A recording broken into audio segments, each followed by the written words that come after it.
સતલાસના સુદાસના ખાતે ધારાસભ્ય સરદારભાઈ ચૌધરીના અધ્યક્ષસ્થાને સભા 23ની રાત્રે યોજાઈ હતી. સુદાસના જિલ્લા સીટના ઉમેદવાર વિરેન્દ્રસિંહ પરમાર અને 4 તાલુકા પંચાયત સીટોના ઉમેદવારોના પ્રચાર પ્રસાર માટે સભા યોજી હતી.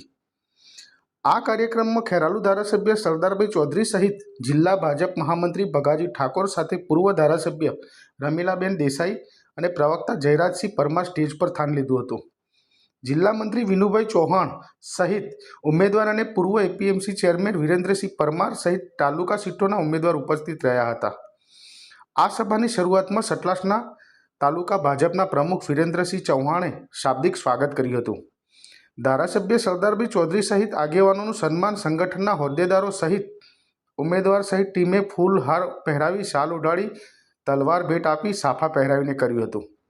સ્ટેજ પરથી ધારાસભ્ય સરદારભાઈ ચૌધરી સહિત સ્ટેજ પરના હોદ્દેદારોએ ધારદાર વક્તવ્ય આપ્યું અને ભાજપની સરકારમાં જિલ્લા અને તાલુકા પંચાયતના ઉમેદવારોને જંગી મતોથી વિજય બનાવવા હાકલ કરી હતી.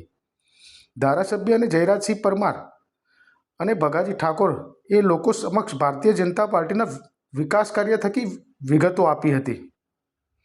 સુદાસના અલગ અલગ હોદ્દેદારોએ ધારાસભ્ય સહિત સ્ટેજ પર સ્થાન લેનાર તમામનું ફૂલહાર, શાલ ઓઢાડીને સન્માન કરવામાં આવ્યું હતું.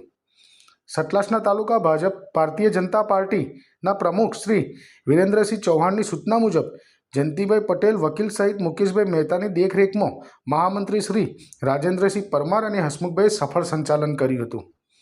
ભાજપની આ સભામાં સ્થાનિક આગેવાનો અને કાર્યકરો સહિત સીબી મહેતા હાઈસ્કૂલમાં મોટી સંખ્યામાં લોકો ઉમટી પડ્યા હતા અને સૌના માટે સ્વરૂચિ ભોજનની વ્યવસ્થા કરવામાં આવી હતી. રિપોર્ટર સુરેશ ઠાકોર સાથે Farooq Memon, online TV news, Kheralu.